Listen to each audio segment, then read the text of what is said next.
პატრიოტთა ალიანსის რუსთავის მერობის კანდიდატებმა მეორე ტურში მოსახლეობას ნაციონალური მოძრაობის კანდიდატის მხარდაჭერისკენ მოუწოდეს. განცხადება ივანე შათირიშვილმა აღნიშნულის შესახებ გუშინ გააკეთა. პატრიოტთა ალიანსის ლიდერებმა შათირიშვილის გადაწყვეტილებას სპეციალური ბრიფინგი მიუძღვნეს.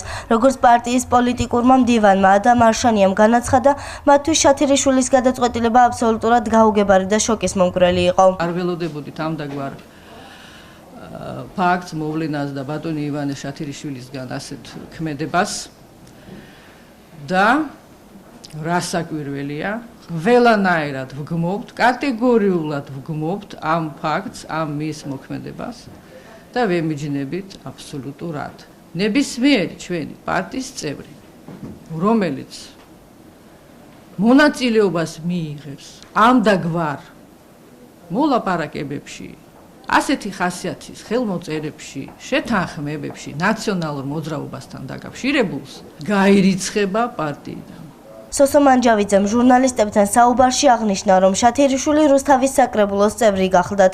წინასაარჩევნოდ ის ნაციონალური მოძრაობის კრიტიკით გამოირჩეოდა. რაც შეეხება მეორე ტურის წინ მის პოლიტიკური შეხედულებების მკვეთრ ცვლილებას, მანჯავიძის განცხადებით ნაციონალური მოძრაობის კანდიდატის გამარჯვების შემთხვევაში შათირიშვილის ვიცემერის პოსტის დაკავებაში გამოიხატებოდა.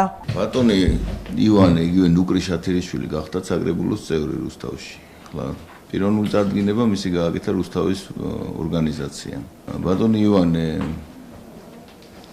თავის გამოსვლებში, პირად საუბრებში, საჯარო გამოსვლებში ღიად აფიქსირებდა, ღიად ლაპარაკობდა ნაციონალური მოძრაობის წინააღმდეგ, პოზიციონირებდა როგორც ნაციონალური მოძრაობის აქტიური მოწინააღმდეგე.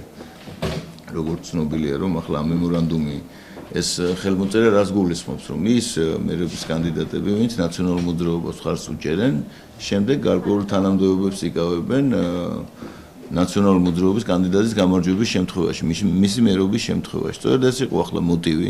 შეგახსენებთ, რომ გუშინ რუსთავის მერობის რამდენიმე კანდიდატმა სპეციალური განცხადება გააკეთა, სადაც მეორე ტურში მხარი ნაციონალური მოძრაობის კანდიდატს დაუჭირეს.